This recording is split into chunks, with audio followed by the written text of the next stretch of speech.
Hi and welcome back, and a really useful video for you today if you're doing grant funding for your CIC and you're applying for lots of grants. I'm going to give you the latest tips on how to make sure your grant goes through first time.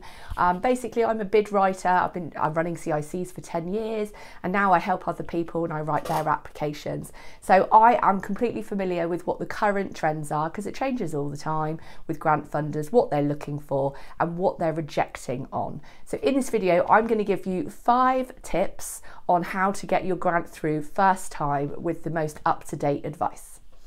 So before I jump into that, please hit the subscribe button for everything to do with CICs. And if you want to book a call with me or you want me to write your grant fund for you, then do let me know. And if you're interested in booking a call with me to talk about your grant fund, get me to check your application, or if you want me to actually write your application for you, then do give me a message over on my website. The link is in the description. I've also got my membership, which is only $10.99, which comes with a CIC Tribe app. So do download the app and join my membership, because I do lots of training inside that membership on grant funding. We have the community, so you can ask information, and everyone in the CIC community is really helpful for each other and supports each other and shares really good information and tips on how to get your grants through. So that aside, let's get into it. So sometimes I read online CICs who have said that they're really struggling, that they've applied for grants, that they get rejected. Some people are of the view that there's less grant money around now, or that it's more difficult, or that grant funders are only, giving money to certain causes and not others. And, all of this I'm not really finding in reality is true. So I work with hundreds of CICs. The last year, I've probably helped about 200 people set up the CICs, probably work with maybe about 10 people every month doing their bid writing for their grants. So I am seeing what the results are based on my advice that I give people, which is based on my 10 years experience and also my ongoing learning, because obviously everything changes.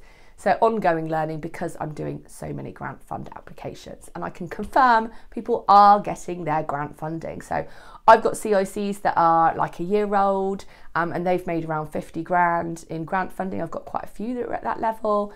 I've got others who haven't applied for so much, maybe they've gone for smaller pots and maybe just 1 or 2 and they have got them first time. Generally speaking, pretty much everybody gets the grant funds from the National Lotteries Community Fund, which has now gone up to 20,000 for a 2-year project. It's quite a simple form, but you need to know how to fill it in, and I'm going to give you some tips on that here. Then you've got the Arts Council. They give out, I'd say their statistic is probably around 30% first time. My statistic for getting it through is higher than that.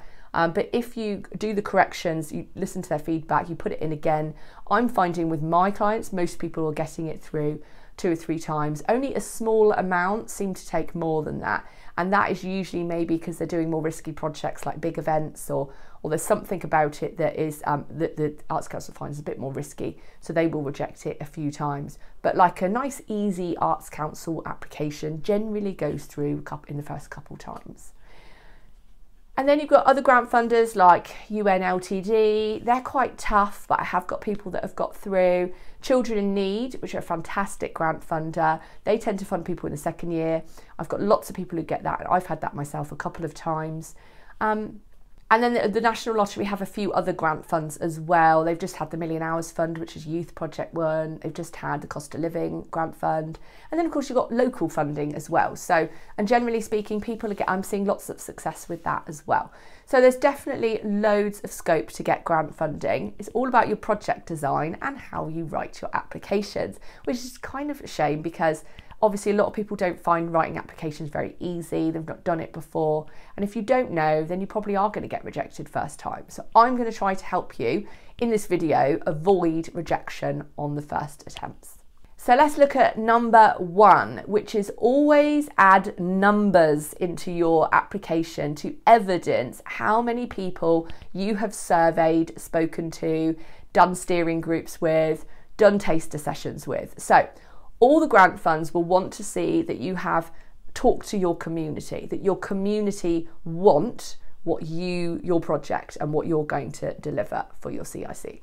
So say you're going to be doing some workshops, or you're going to be doing some training or some mentoring, They want you to go out there, find the people that you are going to work with in your community, talk to them, get them to help you design the project, give you feedback, run some tasters, check your idea is wanted and that they really want to engage should your project get grant funding.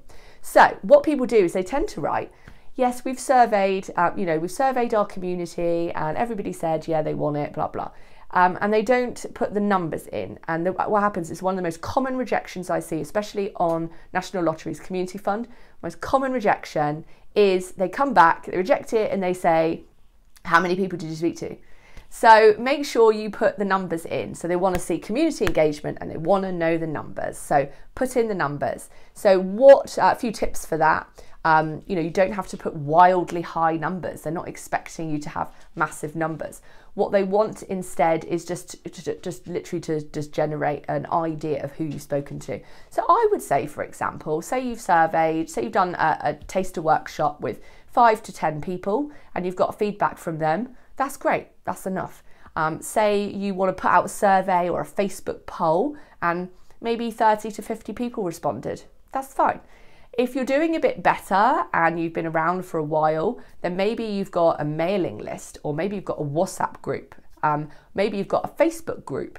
Those kinds of numbers, put those in. So say we've got 100 people on our mailing list from our community. We've got 200 people in our Facebook group. So put those statistics in. And those are the projects that seem to go through. And those are the ones that seem to go through, the ones that give the numbers. Number 2, kind of similar to number 1, is you must include the numbers of impact that you're aiming to achieve. So if you're going to say, I'm going to be doing some workshops with the community to help people with mindfulness projects, to help mental well-being, it's all too fuzzy. It doesn't tell anyone the exact details. They want to know, I am running 8 workshops. I aim to have 10 people at each workshop. I aim to have a total of 80 people benefit from my project by the end of the project. So you need to put the numbers of events you're going to be doing, the numbers of workshops, the amount of hours you're going to be doing, the number of people that will benefit. If you're running an exhibition or event, they want to know, how have you come up with the audience numbers? So what are the audience numbers? How have you come up with those? Is it based on a past project? Is it based on what your partners who've run a similar project have achieved? Have you looked at maybe a similar project in your area and what they got? What have you based it on? So again, putting in the numbers is crucial. That's particularly true of the Arts Council. Arts Council really need to know those numbers, but still similarly Lottery and all the others. Number 3 is strong partners. If you're just going this alone, you're probably going to get rejected. You need to have partners in. You need to be getting out there in the community. You need to be linking in with who is going to refer to you, what other agencies might promote your project, who are you going to be working with. So you really need to kind of think about partnerships. It could be that you're partnering with some other artists on a project, or some other maybe professionals on a project that are going to come do workshops or guest speak or whatever. But don't just have individuals. Make sure you have some organisation partners. So that's really crucial. So organisation partners. And a little tip for you, they love it if you partner with somebody they already fund. So especially the Arts Council. So go into your community, see who is Arts Council funded, do something in partnership with them.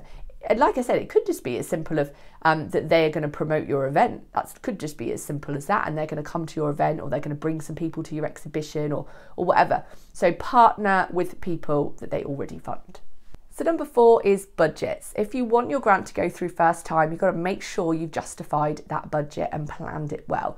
When they look at a budget, if they see you've just like chunked off big bits of money, like they'll look at that and they'll think that's not a very well planned out project. They'll want to see a breakdown. So break down even the work that you're doing yourself, that you're paying yourself for. They want to see that you've broken it down. So what's the number of hours that you're doing working on your workshops? What's the chunk that you're doing your social media and your evaluation? So like even break down your work into chunks. Also, similarly, you want to write how many hours each worker is working for, what the day rate is. So don't just put like £3,000 to a workshop assistant. That's not enough detail. You need to say X amount of days at this day rate. And then you need to justify the day rate. So what they're looking for is national averages. They want to know that you've given value. So you don't want to get the most expensive person. So you want to make sure that you are competitive. And the same goes when it comes to paying yourself as well. They want to know if you are hiring you, then they want to know that you are giving value, that you're not just like overcharging. So make sure you look at the national pay rate. So you can look at stuff like artist union, musician union. They all have pay guidances on there. Or just Google what the national rate is for an admin worker or a therapist or etc. And then number 5 is they want to see that you're going to be sustainable long term. So if they're going to give you some money, they want to know that you're going to be sustainable long term, that you're bringing in income from elsewhere. So make sure you include in your application some detail about how you aim to also get money in to be sustainable. So for instance, it could be that you're asking them to fund a project where you're going to be doing some workshops, you're going to be doing like a pilot, testing out an idea, helping solve a solution. And if you're successful in that, you are then going to be able to go to the local authorities and hopefully generate income that way. So definitely they want to see that that you are going to be sustainable, and they want to know that you're not going to be reliant on grant funding forever. And also it's like an investment, isn't it? Because say they have invested in you early on, you've been able to grow that thing, and then that thing is then going to be able to help people in the community long term. So it's going to be sustainable. So it's like their money is going to has a lot of it's going to have a lot of impact because it's going to be used, and whatever you do is going to go on into the future. So those are my main tips of how to get your grants through. If you'd like to know more, I have got a training session coming up December 12th. And I might be running some next year as well, where I'm actually going to be doing a paid webinar where I'm going to go through in detail how to do grant funding applications. I'm also going to cover stuff like how to use AI, because it's being used more and more. And if you use it badly, you could get your application rejected. If you use it well, you could be more likely to get grant funding. So you really need to know how to use AI when it comes to writing, bid writing. I use AI quite a lot when I do bid writing. But I don't just rely on it. I have a special style. I have a special, I've designed sort of prompts and stuff to make sure that I'm using it well. And because of that, it's really effective, and I'm definitely getting the grant funding through quicker, and I'm getting the applications done quicker. So it's a fantastic tool. So I cover loads of information on all of that in my webinar, which is December 12th. So do go and check that out. You can check it out on my website. It's in my events on my website. It's also on Eventbrite, which I will put a link to in this video. So I hope that was useful. Give it a like if it was, and let me know in the comments.